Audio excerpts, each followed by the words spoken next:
as someone or both of you going through experience of like having children, I don't have children, but we never really talk about it either from the male perspective. Like we don't really talk about the working world, what it's like to have kids, all the difficulties of, obviously, having them, but, insurance and all Mhm. these sort of stuff. And I think it's like a really good topic that we can just kind of like bro out on kids, something that we never Yeah. talk about. Yeah, well, first off, for what it's worth, I think you'd make a great dad. All right, man. Oh, I think you'd yeah. make a I'd actually love to get Mike's perspective. Like, what's the thing? So, my opinion on this is like having kids always gets a bad rap, and like people are like, oh, it's hard, it costs so much money. Oh, I have more responsibility now. What's the best part about having kids? I think kids are great. Like kids, like are like probably sometimes it feels like they're the single source of joy in my life. So, what do you what do you think about having kids? I don't know how much parenting tips I can give you, but I can definitely give you the story of how we got here, right? So where did it start? Where did it start? Like, so like you wanted kids, what, I don't know, 5 years ago. Yeah, I And mean, when a man loves a woman, Scott, oh it's yeah, just like, little birds and bees uh, action.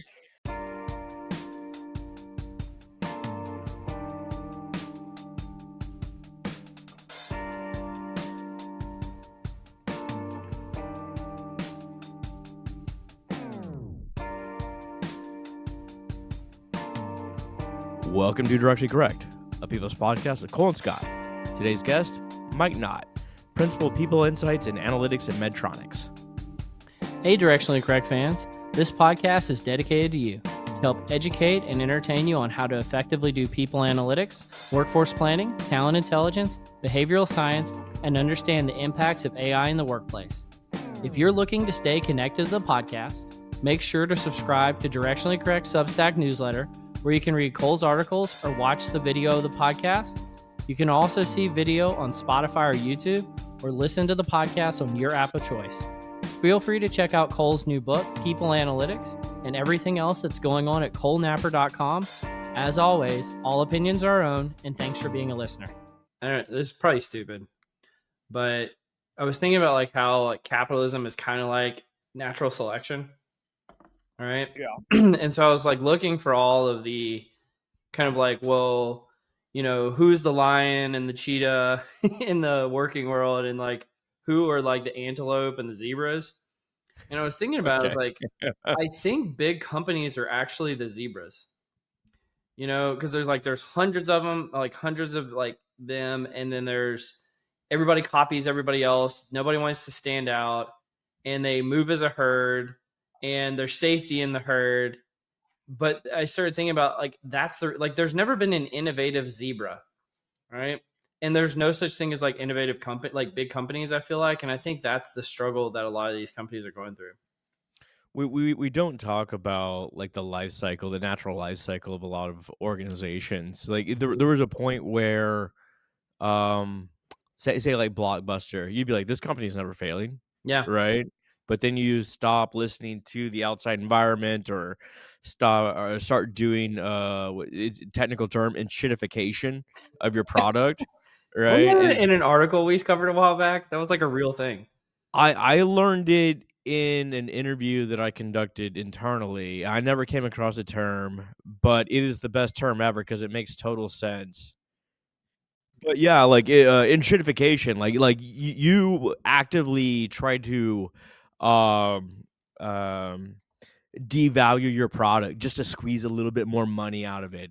And therefore, like the overall product is worse for the customer. Like think about like Instagram, same thing, right? Yeah. Like it used to be really cool, but they've changed the whole algorithm. Now eh, it's not I what it feel like was. I heard this. I've never heard that explanation of enshittification, but it sounds like something I've heard before: thick versus thin value. So, Not like, familiar. Not familiar. so thick value is like, let's say you're an airline and you open up like a new route to a new destination, and you charge more money because it's a new route. And so it's creating value, right? Like Yeah. that's something somebody actually wanted to pay for. But like charging an extra dollar for bag fees, that's thin value that no one ever wanted, right? And Yeah. so like all of the increases that are happening nowadays seem to be in the thin value side, not like in actually creating, value for the customer. Well, especially in the tech sector where these large companies, to your supposition, are kind of they're weighted down by their own massive, infrastructure that they already have. Where like Yeah. startups, you can create a AI bot this weekend and do something that's going to make some money. Well, that Could be was really my thought. disruptive. Is like the startups are actually the lions and the cheetahs in that environment to the Oh, metaphor totally. other. Yeah. But what's up, Mike? It's good to see you, man. Guys, can you hear me okay? Yeah, Yeah, you're good. you in the Cheetah Nice. Club? The what? The He's like, "What are you talking about?" Cole's throwing out his theories of cheetahs and zebras. I was like, you in the Cheetah Club? I'm not. I'm It's a not even jungle gonna. out there, man. I'm not even Yeah. gonna try to explain it to you. But well, Mike, appreciate you joining the podcast again. This is awesome having you back. Yeah, guys, happy to be back. Thanks for having me. Oh yeah, 2 times. We gotta get you a robe or something. Nah, I'm all right. You don't want a big directionally correct robe. I'm always down for merch, but I'm not a big robe guy. Cole had printed some T-shirts. I think I just threw it into Goodwill the other day. Honestly, it was pretty rough. Oh no. They're No, pretty no, bad. they were samples, right? There were samples that were not good. They may not exist anymore. So yeah, they're bad. You guys got to bring it back. You guys got to bring it back. Merch is everything these days. Well, we're only going to do it if it's robes. That's the key. Okay. That's fair. That's fair. I do not have what they call style. So anything I say I don't like will probably sell. Absolutely. A robe would be a game changer, though. Like, be like, if you're listening to the pod, you gotta be wearing a robe. It would be one way of everybody feeling like they're in sync all at once. It's like feel your robe at this moment, touch it. Very community based, right? Like we're all in this together, Yeah. trying to just feel cozy in this Oh crazy yeah, world of ours. I like having an ASMR break for Cole, right? Just like Yeah. everyone just. Just You might have me slowly convinced to be on the team robe now. I'm starting to. bringing them around one ASMR comment at a time. I mean, a robe. I mean, like, that's high end hotel action. Like, that's the best reason to go to a high end hotel. But Get the hasn't robe, somebody just worn hang it out. before you? Like, aren't you wearing someone else's That's my robe? that's my fear, dude. The hotels, they're cutting costs. They're not cleaning those In things. shitification. That's the thick and thin value right there. Yeah. That proves the point. It's like you were listening, Mike. Well, aren't you sleeping in someone else's bed too? I mean, There's a lot of things that you just kind of have to ignore and hope for the best. just want to like hide that away in the brain for sure. Yeah. Anyway, what do you want to talk about today, Scott? Well, this is the greatest transition ever, right there, man. I got nothing, man. I like talking about hotel beds. Well, other than Mike just being like a great dude and a great talker, he is for me a very foreign concept. He just had twins, and he already had one hanging around there. What, a couple years ago, Mm-hmm. something like that. Mm-hmm. I got But 2 like and 3. And two if and you 3 years listen, old. yeah, I got 2.5-year-old, but I got numbers 2 and 3. Oh, there you go. There you go. And if you listen carefully, you might hear their screams wafting in the background. All Yes. right. So I don't know where my headphones are. We just moved. It's been a big year for us. Big year for the Knott household. So I have no idea where my headphones are. So you definitely might hear some screams. It is getting close to Halloween. You never know, right? But like Yeah. I find this like as someone, or both of you, going through experience of like having children. I don't have children, but we never really talk about it either from the male perspective. Like we don't really talk about the working world, what it's like to have kids, all the difficulties of obviously having them, but insurance and all Mhm. these sort of stuff. And I think it's like a really good topic that we can just kind of like bro out on kids, something that we never Yeah. talk about. Yeah, well, first off, for what it's worth, I think you'd make a great dad. All right, man. Oh I think you'd yeah. make a great dad. Second off, I think the unique perspective I can bring is that all my kids were IVF kids, and that's another thing. Like you guys know me, we've known each other forever. Like I'm super open about this stuff, but Like disability research has been a passion of mine. I haven't been able to do much of it the last few years because of all these kids, but like infertility is not something we talk about. And Mhm. as people are getting waiting to have kids older, like the chances of infertility go up, the chances of miscarriage go up, the chances of having some like birth defects go up, right? And we actually experienced some of that too, in with all three of our kids, and we can talk about that. But I think like the way companies are responding to those trends is super interesting to me. So I'm totally open, happy to share my story, happy to share I don't know how much parenting tips I can give you, but I can definitely give you the story of how we got here, right? So where did it start? Where did it start? Like, so like you wanted kids, what, I don't know, 5 years ago, Yeah, I and mean, when a man loves a woman, Scott, oh that's yeah, just like, little birds and bees uh, action.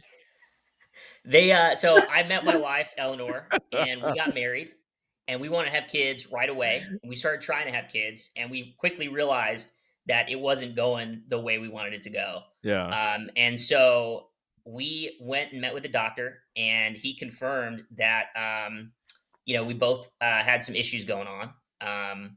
And she's cool with me sharing all this, by the way, too. Uh, so yeah, my swimmers were more like drowners, and wasn't really doing the job they needed to do. So we started down the IVF road. It's a very expensive road, Oh but really? luckily, I was looking to transition from my old company and came across Medtronic, and Medtronic offers an IVF benefit, and we've taken advantage of that for all three of our kids, and that was probably, if not the top reason, the second most important reason why I personally chose Medtronic, as my next job. And I've been at this company for 5 years now.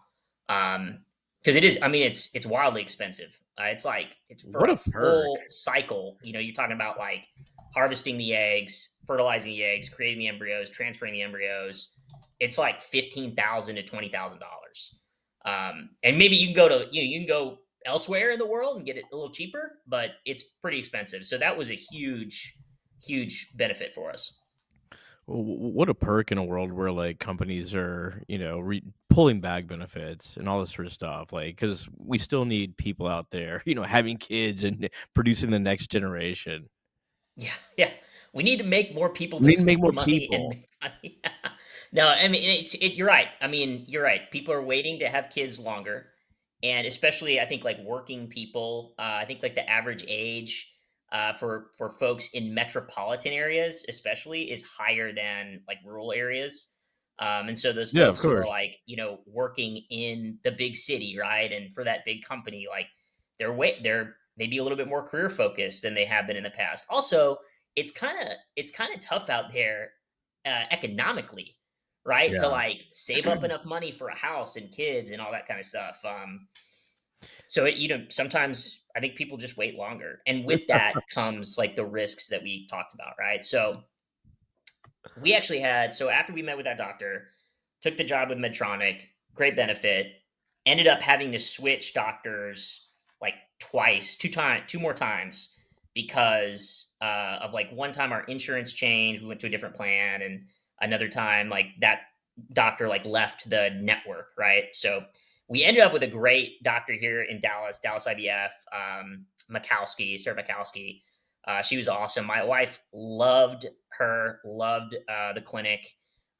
Did not love the road to get to that clinic, right? Like the switching was very stressful. You have to go through all the tests like over again, right? And um, while I think it's obviously it's hard on the husband. It's hard on it was hard on me. It's much harder on my wife, right? I mean, that's just a Oh fact. yeah. Like I'm not the one who has to have surgery to harvest eggs, right, from my body.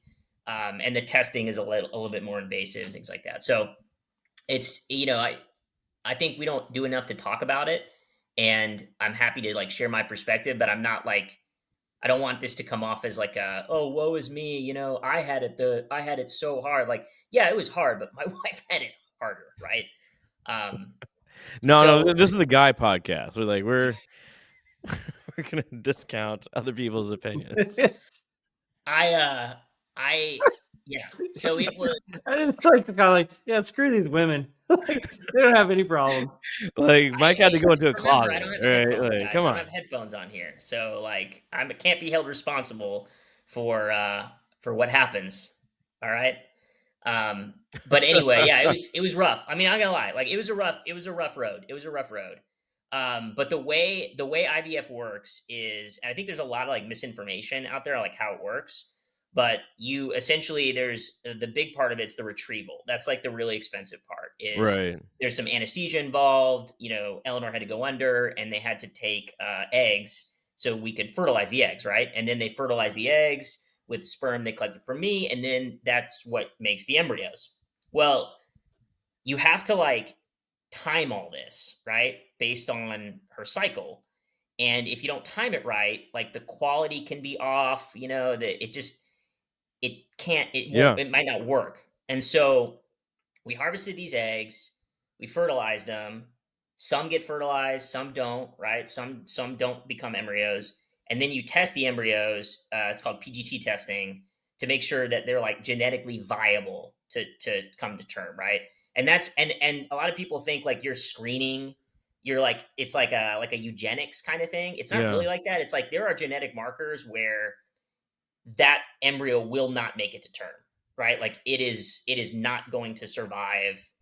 And so why would you implant it, right? Like why would you transfer that embryo into a human being if you know that embryo is not going to make it to full term based on the genetic results? So that first retrieval we did, all of the embryos came back as like genetically inviable or non-viable, Oh. which was super rough, right? Because then, I mean, you have to go back to the well essentially and harvest a whole new She's set gonna of have surgery eggs. And again. yeah, Oh exactly. my So gosh. that was really hard for her. It was hard for me. It was just it was super rough. But um, the uh, the second round was awesome, and this is where I think like the docs at Dallas IVF really came in.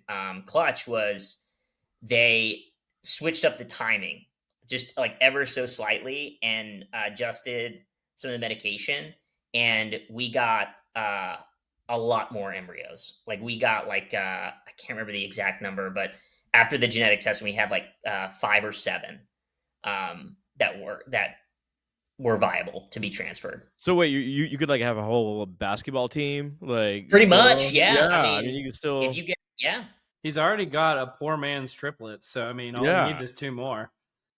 yeah. I'm not gonna do that though, guys. I'm good with 3. Thank you very much. We're Y'all are gonna we're done. gonna keep You it at that. good? Yeah, we're gonna keep it at 3. I'm not interested in them playing basketball. They can just help around the house. Thank you. Uh, but yeah, so then the transfers happen, right? So after they kind of make the embryos, it's super easy to actually implant them. It's you don't even go under for anesthesia. They just kind of wheel you back there and you know They just hit you with a shoot them up mallet in the there, head. and not to minimize it, but it's a lot easier than the retrieval, that's for sure. Yeah. That's wild, Mike. I really appreciate you sharing Wow. that. And I mean, I think there's, Yeah. like you Oh, said, I think there's a lot of information out there that people don't have about this Mm. topic. And I didn't know like half the stuff you just mentioned. So I appreciate you educating me yeah. nonetheless. Well, and then we had like a failure, right? Because not Mm-hmm. all the embryos transfer right. So we had one didn't work, and then we had Sally. So Mm-hmm. Sally was another one, and then we waited. Obviously, we weren't you. They make you wait, and we weren't gonna have like a kid that's super close to another kid. That's we weren't about to do that to ourselves. But then we tried again. By this time, Eleanor's 40. I'm in my late 30s, right? We had the embryos all ready to go, and so we had a couple more failures, and then we transferred the latest embryo, and that split into twins. Oh, really? So You were not anticipating twins. Oh no, hell no, dude. It is super. Apparently, it is super dangerous. Not dangerous. That's dramatic. It's like a higher risk to implant multiple embryos. So this is, I think, a misconception that a lot of people have. I think a lot of people have, like, I've seen some videos online and people talking about this where they're like, "Oh, IVF, you just throw a bunch of embryos at the wall and see what sticks." And it's like, "Nah, you're not doing that." Yeah. Some clinics will implant multiple, but all 3 of the ones we went to did not allow us to do that. So, just a little bit safer, right? So the risk there is you have to do multiple transfers, but it's like safer for it was safer for Eleanor. I just hear like Or at least that's what they told us. the cash register ringing at each time, right? Like Yeah, I mean, I it's didn't like pay a for it. well, it's a big advertisement for Medtronics, right? Like Yeah. the quality of life there. And I'll tell you, like, I've seen a lot of other companies offer this benefit. And look, I mean, I don't want to sit here and like make it sound Medtron like there's a limit, obviously. Like you can't just like, raise an army over here because it is really expensive. Little But clown you car. know, there's enough to make to where like your chances are really good. Um, and going back to the genetic testing, like I said, like it's not some like weird eugenics thing to me. Yeah. And in fact, like we had a crazy experience where like it doesn't test for everything. By the way, this isn't like some like CRISPR, where you can build your own baby kind of thing. Like that's not true at all.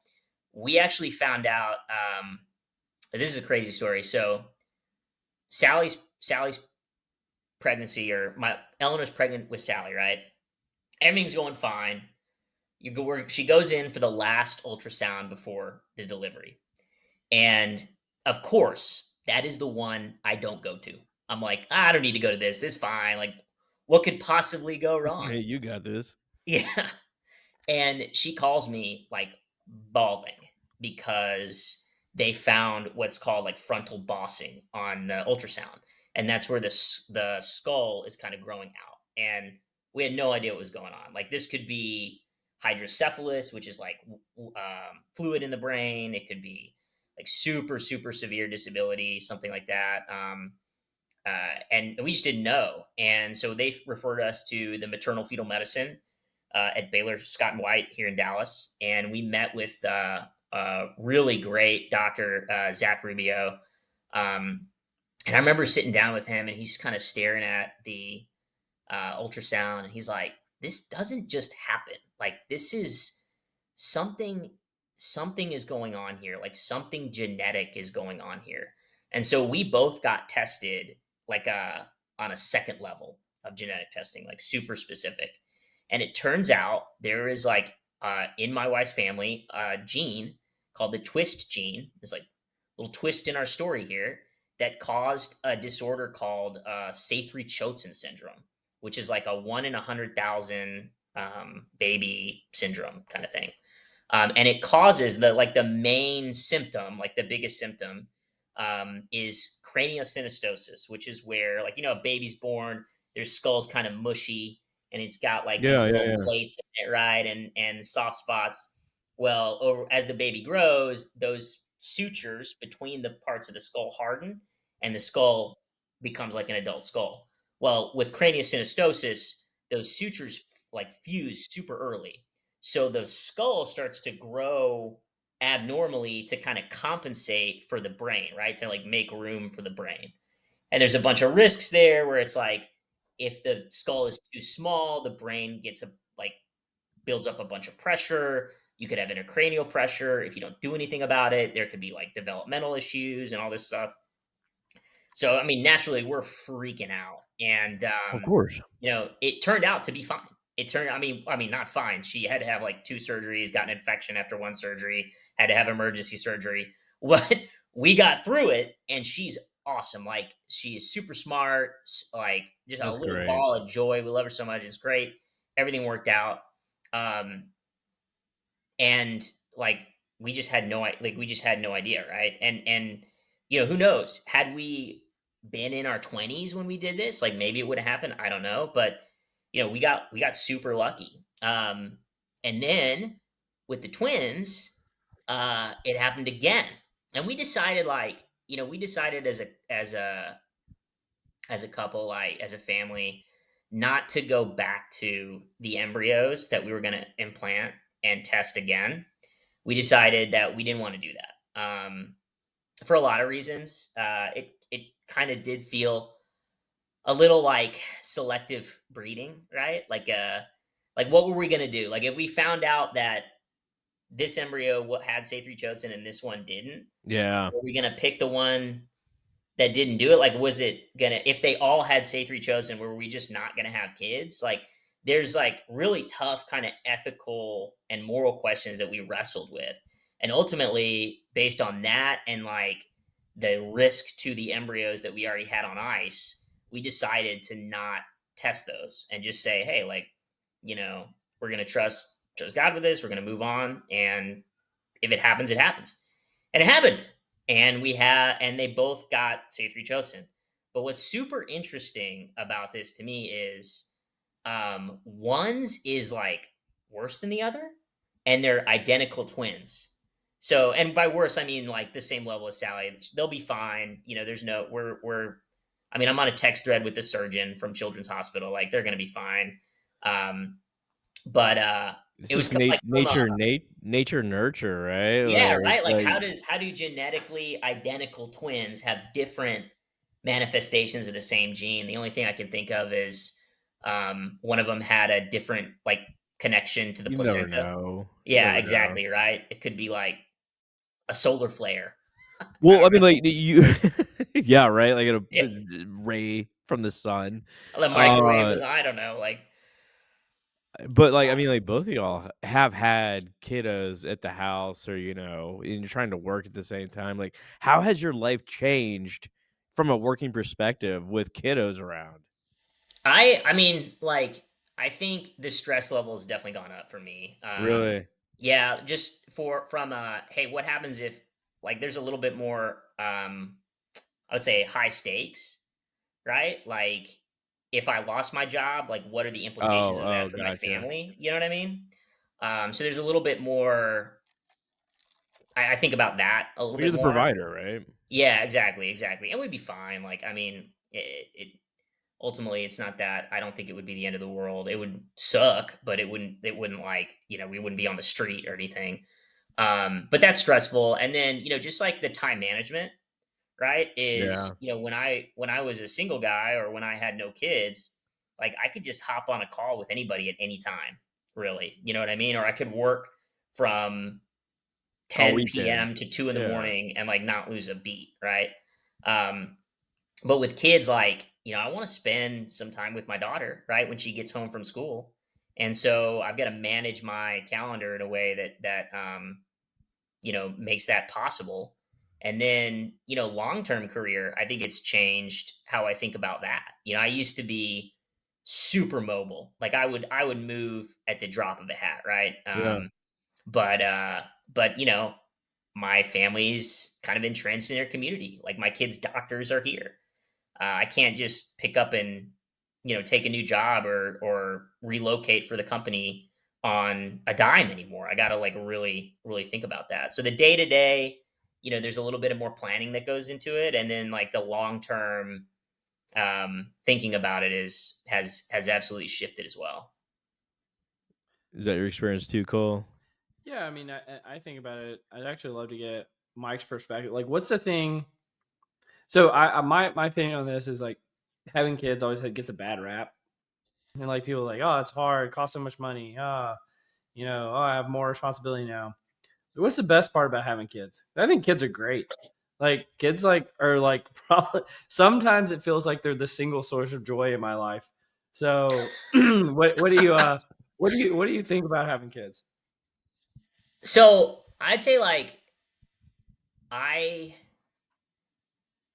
I think you can have an absolutely meaningful and beautiful life without kids, 100%. I think I used to when I was like a single guy, there was part of me that was like, oh man, like if I had a family, like that would be everything, right? And so like I just want to say that, but I do think that like my life has, I mean, there's so I feel so much more purpose Yeah. in my life because I have kids and a family than I did when I was single. And I'm not saying that like I had no purpose when I was single, and I'm not saying that you can't if you are and you don't have kids.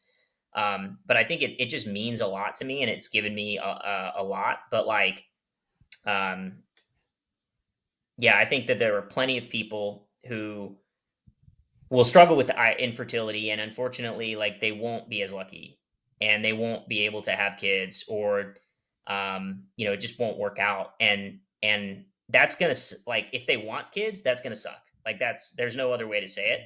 But I doesn't mean that their life is over, or that they're not gonna like find meaning. You know what I mean? Like you can still have awesome human connection without kids. But I think for me personally, like it has meant everything. Um, I just like I live for that, like that hug, at the end of the day. Like it's awesome. So it definitely means a lot. Do you think you're gonna raise them more like R or more like Python? Oh, that's a good question. I think I'm gonna have Gen AI do it, dude. I'm not gonna parent. Are you kidding me? More vibe coding kids. Yeah, Yeah.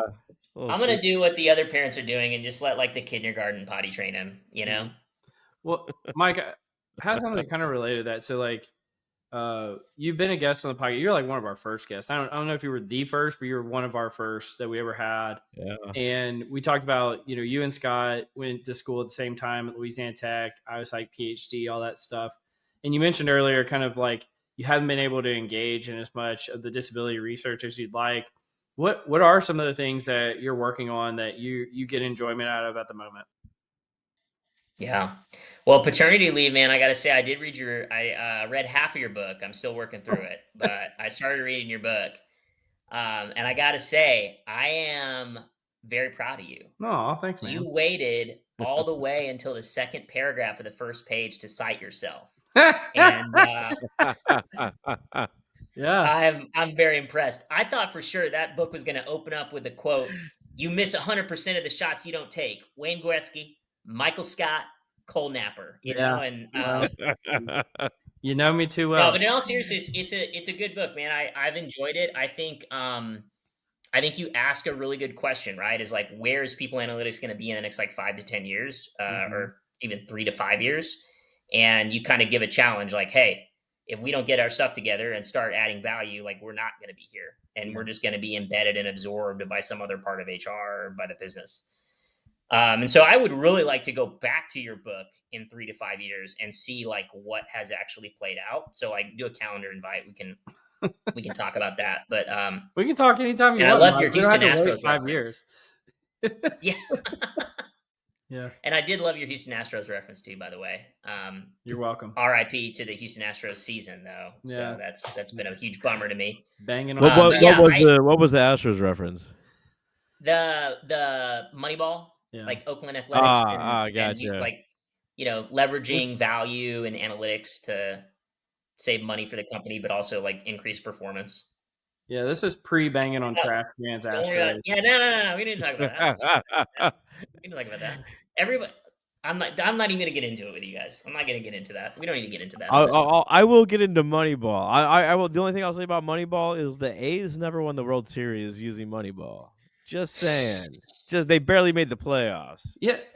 I was actually thinking about that yesterday. I don't know why it came up, but I was thinking about Moneyball, and I was just like, kind of the similar point, but not exactly the same, which is it seems like it's like the poor guy strategy, right? It's like, oh, I'm going to use numbers to win and calculate things. Ooh, it's like, or you could just go win. Nerds. It's like, why don't you just go try to win? How about that? Throw some money at this thing, right? Yeah. Let's go win. Or stop making excuses and just hit the ball, so to speak. Yeah, there's got to be a little bit of analytics, a little bit of inspiration.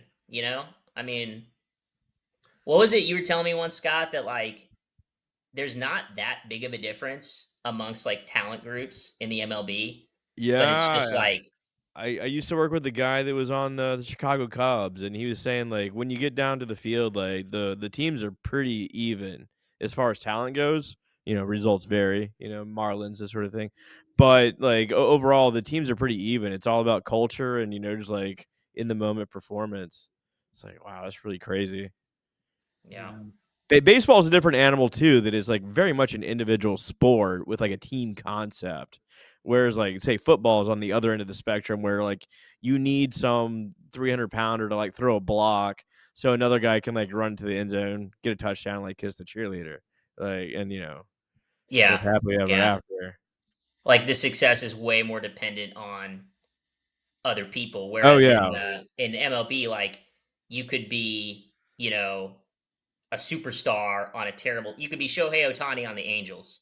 You know yeah. what I mean? The best players, the better than Babe Ruth, and you just lose every game. Like the headlines used to be Shohei Otani breaks record XYZ. Angels lose 5-3. Right? Like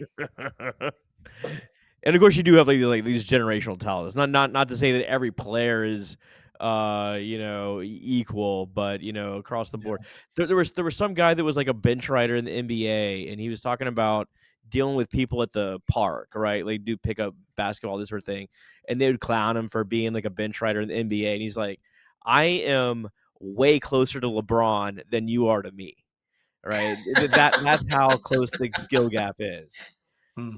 Yeah, I mean, there's only like once in a generation talents, like Johnny Manziel, once every generation. Oh, So Johnny Manziel. You guys, JFF. I got my jersey on the ground over there. My There he is. autographed Johnny there he jersey. is. I'm going to Hit the him Auburn with a little game money. tomorrow. Y'all want to move on a little confusion matrix? Yeah, let's do it. Let's do it. The confusion matrix. Let's do it. Okay. As always, Cole is the arbiter of truth. If he likes your answers, then he will make you a social media tile that you can share with your friends, family, Medtronic wide, etc. So this is a little bit of just random questions, but they're like kind of bastardized from true interview questions asked by recruiters. But Cole didn't seem to like that bit, so I changed it up a bit and just made it different. Just Okay, recycling it. Just I'm just recycling it. Hey man, they got good content here. It's just a little bit different. Uh, I love this one. Do you mind if we record this, Mike? Like, mind if we record this? Okay. Have you ever seen a UFO? Like, you go around hunting every so often out in the country. Have I ever seen a UFO? Yeah. Uh, so yeah, I mean, I've definitely seen like moving lights in the sky that I didn't know what it was. Yeah. Um, but yeah, man, I just think that stuff's like China. You know what I mean? Testing out like a new drone or something. Their new weather balloon, their new Yeah, whatever. it's Mylar balloons. It's always swamp gas and Mylar balloons. That's all it ever is. yeah. I I don't mean, know. pretty much. Go down to like the Dreamland out in like Utah, New Mexico. Yeah, it's like why are you always seeing UFOs strangely close to military bases? Isn't that weird? That's so weird, right? What a coincidence. I mean, Why?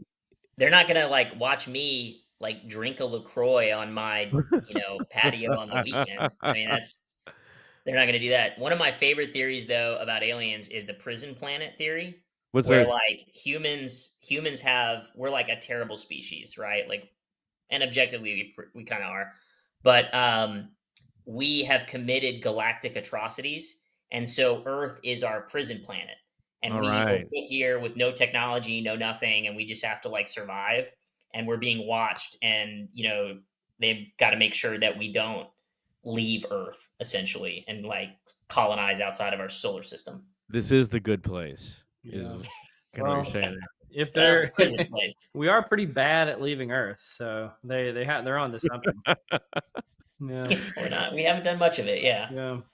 How do you like your toast? You got a toast setting? These are real questions. These are real questions asked by recruiters. I changed the wording a little bit, but yes. Thank you, Mike, because that was exactly my response the last time Scott did this Yeah. segment. It's like these are real interview questions. Yeah. Yeah. This is like that. That realization you have when you leave grad school or you leave a place and you're like, oh, this is how it is. Yeah, Like this right. is what we're doing still. I was never prepared Um, for this in the book. yeah. Well, I'm gluten free these days, man. So I don't do really toast anymore. Hot. I like it hot. Hot toast. Just Yeah. One of the revelations I had in the past year or so is like the toast setting, like on the little toaster.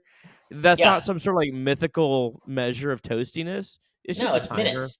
It's just a Yeah. timer. Yeah. Yeah, it's just a timer. I'll be honest, I've never used a toaster before. I don't know how to use it. Don't know what the settings are. Nothing. Do you have like people that make your toast for you? Well, I don't eat toast, so that helps. But Okay. nor when we ate because I remember you would always see on the commercials growing up, you were supposed to put like Pop Tarts in the toaster. Never did that either. So just had regular Pop Tarts and never ate much toast. Wait. You just ate them out of the wrapper? Like no, Yeah, you would actually cook them or you like not cook them? didn't eat the Pop Tart wrapper too. So yes, we took them out of the wrappers before we ate them. But no, did you cook them? That's the No, question. never ate a cooked Pop Tart. Wow. I'd be You more never ate a impressed if you Pop ate it with Tart? the That's Mylar. probably good for you. I mean, you're probably gonna live longer than me Well, because of that. yeah, I mean, I ate plenty of Pop Tarts. Like, don't get me wrong. I'm gonna die someday. You know, I will say this about Pop Tarts. We need Pop Tarts involved more in college football. If Yeah. you watch Yeah. the Pop Tart Bowl, that is the most fun bowl game I have watched outside of a playoff game. The Pop Tart showed up to Dublin, even. Like that's not even the Pop Tart Bowl, but yes. Do you fuck around? Whoa. Real question Whoa. asked by a recruiter. Okay. I mean, that's wild, I man. see why Scott wanted to continue the segment. Yeah. I guess that's your one like FCC allowed curse word, right? Before you have to have like explicit ratings or something. This is just a quote. This is just a quote. Here's the key, Mike. If you're unpopular enough, no rules apply to you. You got to hit a threshold. Yeah. Podcasts aren't regulated like that. It's fine. Exactly.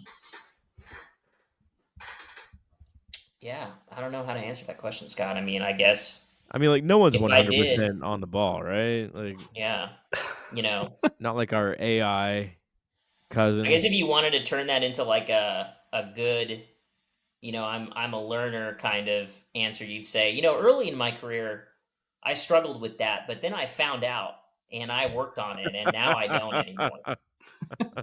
Would you say it's found out later on. FAFO? Is that what you said? Yeah, I think it's incorporate it like that. Oh, this guy's kind of funny, and then also he's serious enough. I don't know. Anyway. All right, last one. What was the last hashtag you used? Oh, geez, do people even use hashtags anymore? I Yeah, I think, think it's like a dated question, right? Yeah, I think yeah, it's like that algo. I think it's funny how people still use them. It's weird. I'm like, is this Probably hashtag sports cards is what I used. Mm. Post a pic of my Nolan Ryan rookie. I mean, knowing me, and this is lame, but probably my last hashtag was hashtag people analytics because Yeah, it's pretty lame. yeah, that's pretty lame. That's pretty lame, dude. Yep, that's bad. Oh well. I named my college football pick'em team hashtag fire the coach. I think that's probably my last hashtag. Yeah. I get it. You Because went- it's like firing yourself. Yeah. Yeah. Right? Self-deprecating. Yeah. Well, you want to do some How do you nerdery? How do you feel about, before we go to the nerdery though, not to host your podcast for you, but how do you feel about Arch Manning so far this year, Scott? Really concerning. Really concerning. I think he's turning the corner. I think he needed a slump buster. He got And that that Slim in Buster's Sam name was Sam Houston. Houston State, huh? Yeah, I think he needs to just fucking spin the ball and he'll be fine. But there's something weird with his arm motion that wasn't there last year. There's something people were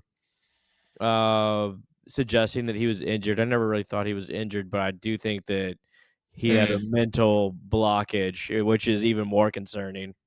The mental part of it is the thing that I think is not being talked about enough. I mean, the guy is from a football royalty, right? It's from football royalty.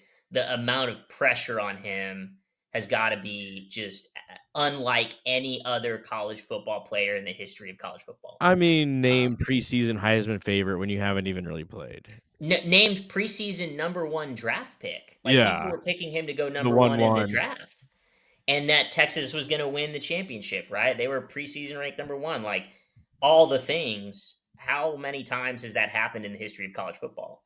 And all that talk of like, hey, this is, the nephew of Eli and Peyton. Like, He it's a should lot of call pressure them for more. a 19-year-old kid or however old he is. Well, I look at, say, like Jackson Arnold that last week. He got blown up by Oklahoma because he just held on to the ball, like refused to throw the ball. I think like a lot of the same things was happening, but Yeah.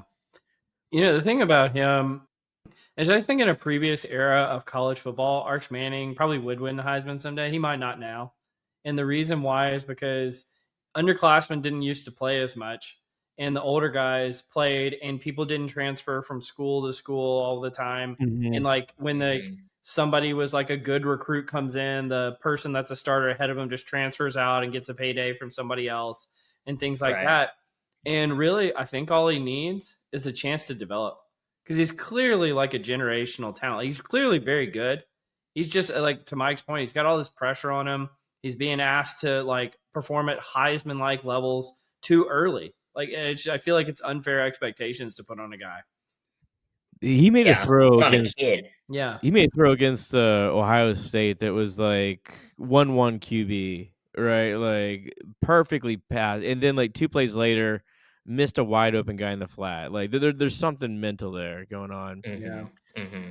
One of the things I Yeah. love about these moments is like there's a random person in Brazil listening to our podcast and they're like, what are you guys talking about? Who the hell is Arch Manning? Is that even a real name? I like really obscure topics that are Put it local and in relevant. football terms. Yeah. Yeah, a little bit of a different guest you've got on today. Like, probably not as accomplished as your other ones, but we'll have a convo. There's It'll be probably a fun. people analytics tie in here. Like, imagine like if you do have an employee that is like struggling with just confidence in general, like I don't know, Mhm. refusing to speak up in meetings or something like that. Like, what do you do? Because you can't just be like, get 4 inches taller. Yeah. Get confident. Like, I don't know what the fuck to do.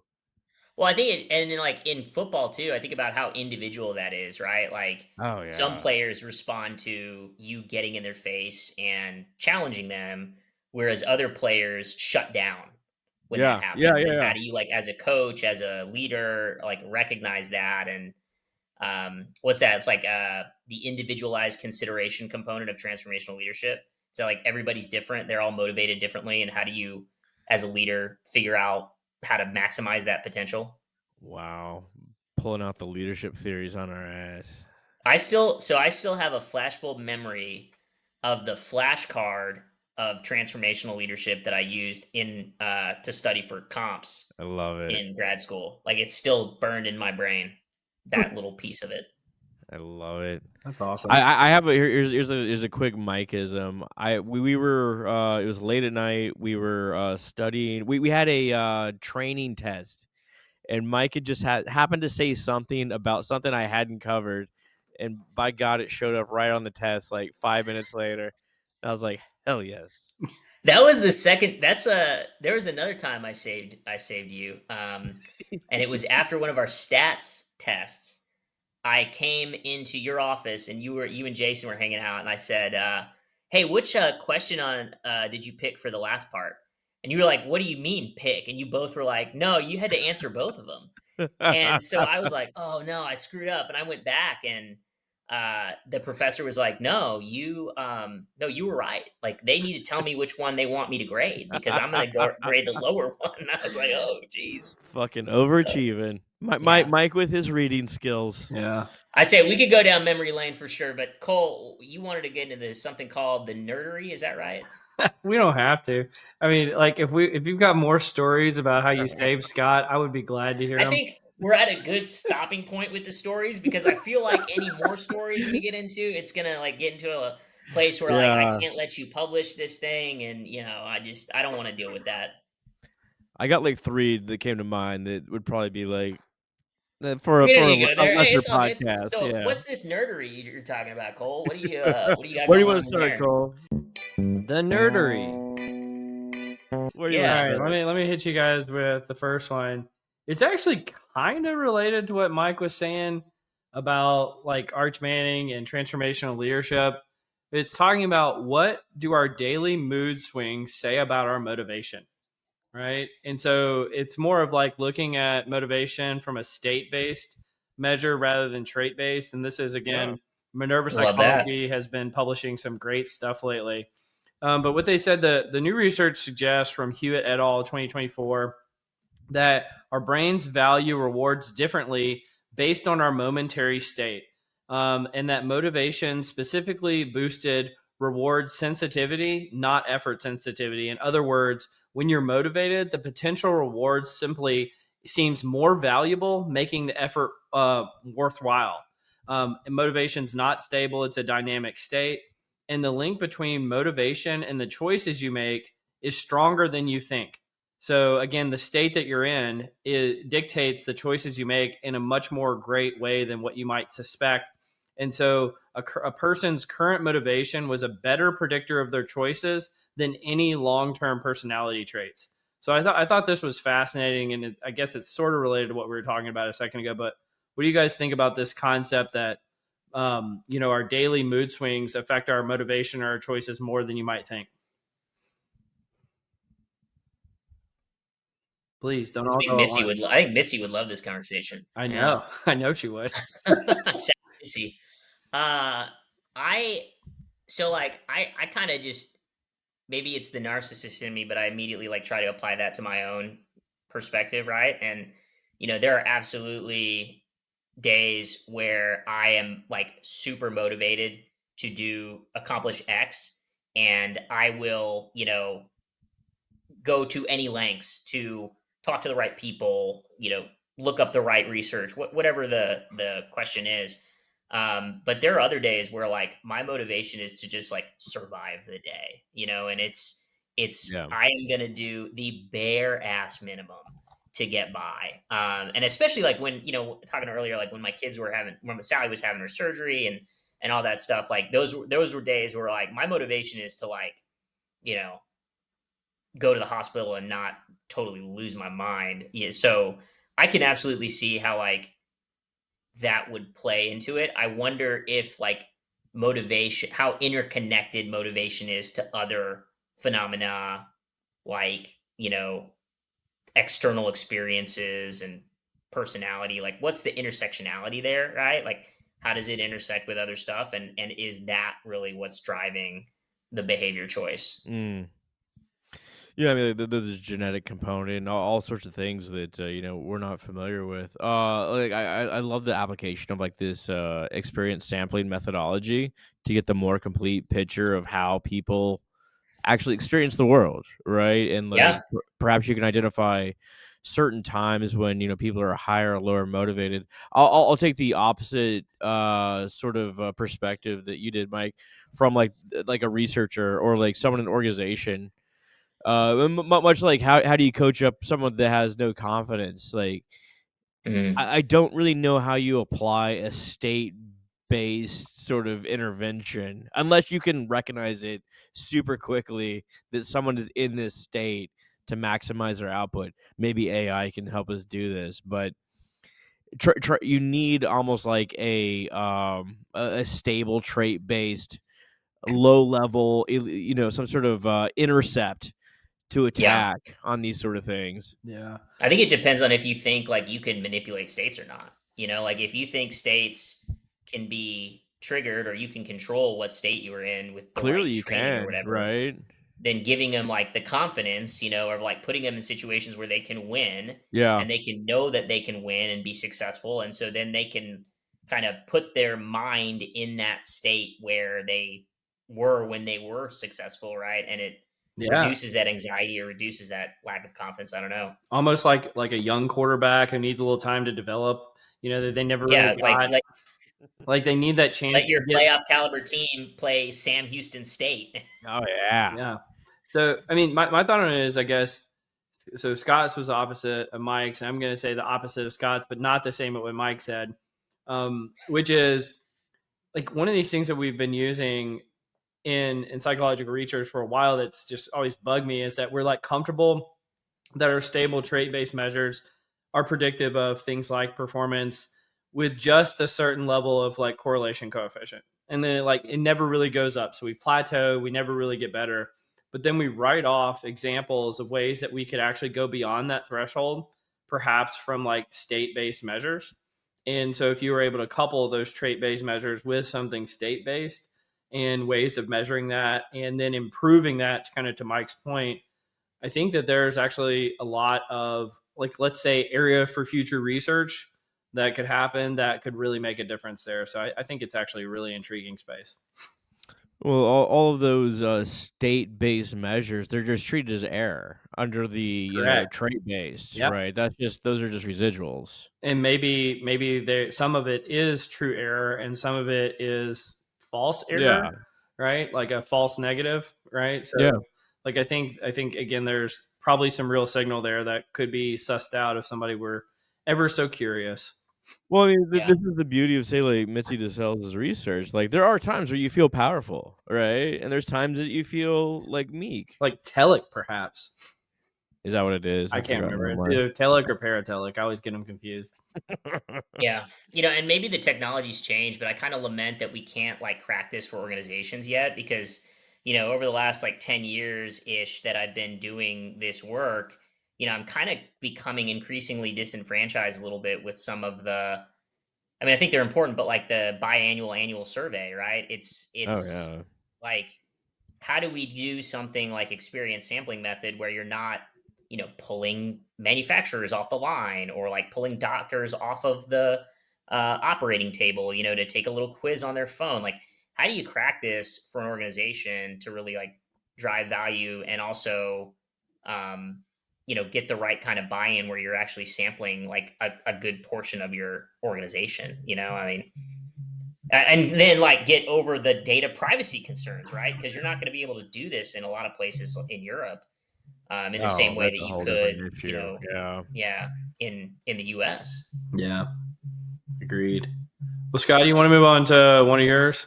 Sure. What do you want to talk about? You want to talk about comedians or job perceptions? What? Yeah, why don't we talk about the bullshit jobs? Yeah. Since it's kind of related to the inshitification earlier that we talked about. So, yeah, I mean, this article is titled Bullshit Job Experiences at Work and Subjective Well-Being, the Moderating Role of Protestant Work Ethic. So they define bullshit job experiences kind of like the way you would in your daily life. It adds no value. You're just kind of like a meaningless task, this sort of stuff. So that they identified folks that obviously had gone through some of these sort of things. 1,400 people in the sample. They administered some sort of measure of this bullshit job perception, subjective well-being, and Protestant work ethic. And what they found is that perceptions of bullshit job experiences was negatively related to subjective well-being, but only for those people that had low work ethic. For people that had high work ethic, bullshit job perceptions was not associated with subjective well-being whatsoever. So your actual work ethic moderated your perception of these sort of mundane, meaningless experiences. And just to make sure I So understand it, you're saying if you yeah, have a strong work ethic, you don't feel like they're mundane, but if you have a bad work I- ethic, you do.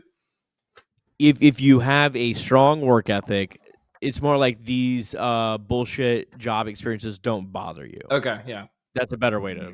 So you don't mind filling out the expense reports and creating TPS reports if you are high Protestant work ethic, right? If you have a low work ethic, it does bother It you. does bother you. Okay. because you got to do what you got to do. You just got to get it done. I kind Yeah. of think that, yeah. Fair enough. Yeah. I mean, I think there's been a lot of talk lately about bullshit jobs is like AI is going to come and like disrupt a lot of like the meaningless work. So maybe our jobs would become more meaningful. I don't know. And maybe the folks, I guess, who have a strong work ethic who've been like pulling all the weight for the folks who don't on on this meaningless work, maybe they'll like get to apply that to something more productive. I don't know. I'm trying to think of like any sort of like bullshit job experiences in my life. Like I'm sure I've gone through them, but some of the things that I would call like there was at one time where I had to put together a bunch of packets, and it's like a team sort of thing. Like everyone grab one sheet from each pile and put it all together. And like, yes, it was menial task, but it had a purpose. All right. I could see the purpose of it, which is different. Yeah. I don't know. Like, I hate rubber stamping approvals. Like, to me, that was one of the things I've been moving into management, that like there's just all these like rubber stamp approvals that like have no purpose. And it's just like, I hated that part of the job. And it's like, man, can we like figure out, because like if you either always reject or always accept something, there was no point in doing it at all, right? It was only if like 70% of the time you actually pass it through that has value or meaning. And so like anything that's like always a rubber stamp just seems so useless.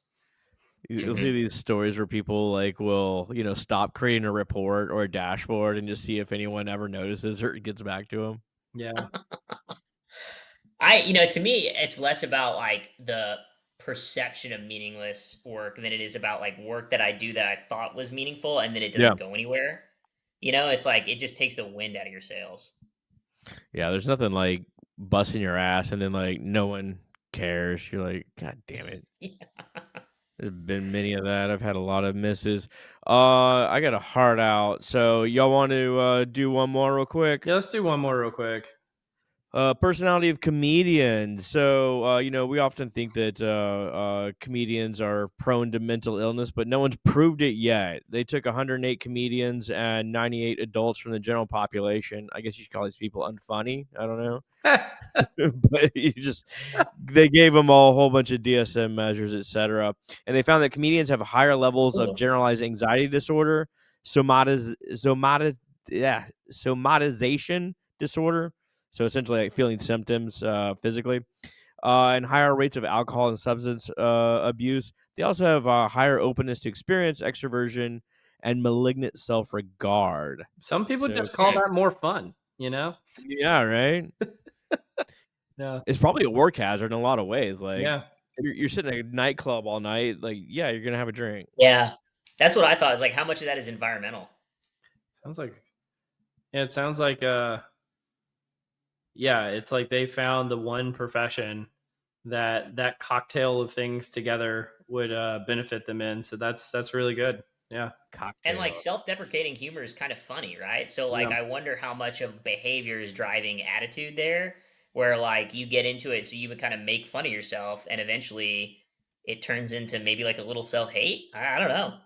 There is something about like drilling down into yourself, or just like having generalized anxiety. It's like, oh, this is something that I can like nitpick at and make into something funny. Yeah, like you're looking at the world in a different way and Yeah. maybe you're seeing the cracks in it and you're like, "Oh, this is in the great place." Yeah, the person on like Zoloft, they don't give a shit about like all the horrible things going on around them in the world. I just think that we've covered the most important research today, and I'm really glad that we have the nerdery. This is good stuff. We're tackling the Stuff, big guys. topics. Hey, look, I got to jump, but thank y'all for having me and let me share my story. Hopefully, Yeah. it resonated with someone who may be going through it, and there's no shame in it. And look, I appreciate you guys. Yeah. Thanks so much for joining us, bud. Yeah. Thank you've been Yeah, listening to anytime. Directionally Correct, a People Analytics podcast with Cole and Scott. Today's guest, Michael Knott. That was a quick wrap up. Thanks, guys. Take care.